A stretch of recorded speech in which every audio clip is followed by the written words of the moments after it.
Land titling act అన్నది జగన్మోహన్ రెడ్డి ప్రభుత్వం అధికారంలోకి తీసుకొచ్చి దాదాపు చట్టం చేసేసి 6 నెలల పైన అయ్యింది. అది కరెక్ట్గా ఎలక్షన్స్ 10-15 రోజుల ముందు లాయర్లు చంద్రబాబు గారి నోటీస్కి తీసుకురావడంతో అక్కడి నుండి ఫైర్ అయ్యింది.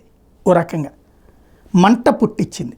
జగన్ సర్కారు డిఫెన్స్లో పడిపోయింది. ఎలా సమాధానం చెప్పాలో తెలియక తత్తరపాటు కురవడం అనే కంటే కూడా ఆన్సర్ చేయలేకపోయింది. రైతు చట్టాల సందర్భంగా మోడీ సర్కార్ ఎట్లాంటి ఇబ్బంది పడిందో ల్యాండ్ టైటిలింగ్ యాక్ట్లో అట్లాగే ఇబ్బంది పడింది. చట్టం కరెక్ట్, కానీ చట్టానికి సంబంధించిన కొన్ని ప్రొవిజన్స్ అందరితో మాట్లాడుంటే జరిగేది. అసెంబ్లీలో అసలు ప్రతిపక్షమే లేదు కాబట్టి, వీళ్ళు మాట్లాడని లేదు కాబట్టి చట్టం క్యాజువల్గా చేసుకెళ్ళిపోయారు.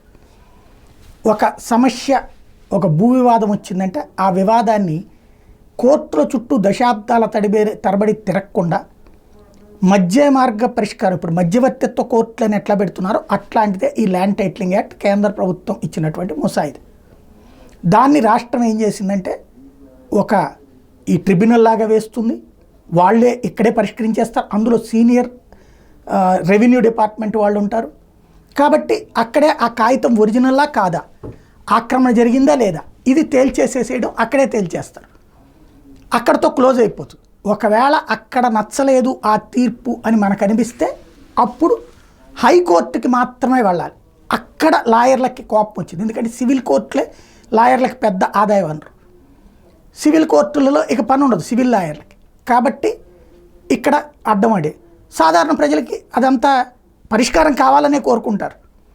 కానీ ఇక్కడ దీంట్లో జగన్ టీం చేసిన తప్పు ఏంటంటే దానికి సంబంధించినటువంటి ఆ రాళ్ళు ఏదైతే సర్వే రాళ్ళు ఇవన్నీ జగన్ బొమ్మలతో వేయించడం, ఇవి పట్టాదారు పాస్ పుస్తకాల మీద జగన్ బొమ్మ వేయించడంతో ఇంకేముంది మొత్తం ఇళ్ళే లాగేసుకోబోతున్నారు, ఇవన్నీ తాకట్టు పెట్టబోతున్నారు అన్నటువంటిది జనంలోకి తీసుకెళ్లారు. అది బాగా వెళ్ళింది.